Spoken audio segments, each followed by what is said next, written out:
The message for today, January 8, is from John chapter 13, verse 35. Christ says, "By this everyone will know that you are my disciples, if you love one another." How do you actually recognize Christians? Jesus does not say to his disciples, "People will recognize that you are my disciples if you accumulate a lot of knowledge and academic success." He also does not say, "People will recognize that you are my disciples if you have the most money." No, he says something much simpler. Everyone will recognize that you are my disciples if you love one another. Love is the most outstanding characteristic of a believer. Even in the Old Testament, it is already demanded fully.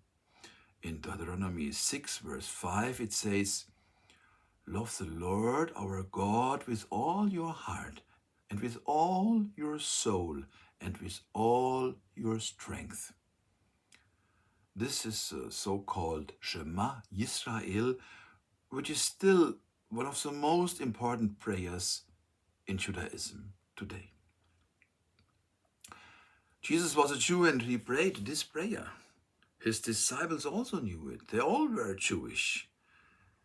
And they knew this was central for their faith. In Matthew 22, he's asked about the greatest commandment, and he answers with even this commandment.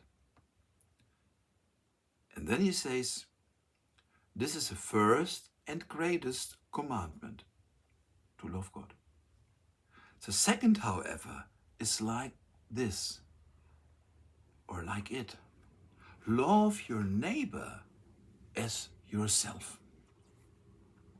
The believer should love God and fellow human beings. That doesn't sound great, and it even seems quite simple. I can imagine standing on a busy street in a big city and proclaiming, "I love you all, I love you." But the commandment of love that Jesus demands here is much more profound. You shall love your neighbor as yourself. That can be any stranger, like the Samaritan who helped a man who had been beaten by robbers. When you as disciples truly meet one another in love, then the world will truly recognize that you are my disciples. So we should love each other. See the stranger as your neighbor and love both the brother and sister in faith. And I believe this is the most difficult point. It is often much easier to have great conversations with complete strangers than with members of your own family or with people from your own church or community. Why is that? Probably because you know the others too well and they do know you too well. But precisely those we don't choose and with whom we may always have problems, those are the ones to whom we should be gracious and show love so that it even becomes noticeable to outsiders. We should love the neighbor who always gets on our nerves with his strange behavior, but he belongs to Jesus. And so I shall love him.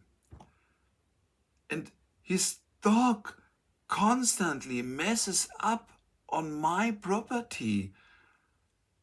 I have problems with this neighbor. I know he goes to my church. I shall love him. The commandment of love that Jesus gave his church along the way is a great challenge.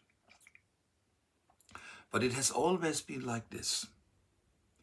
If Christians argued among themselves and about one another, it was completely off-putting to outsiders.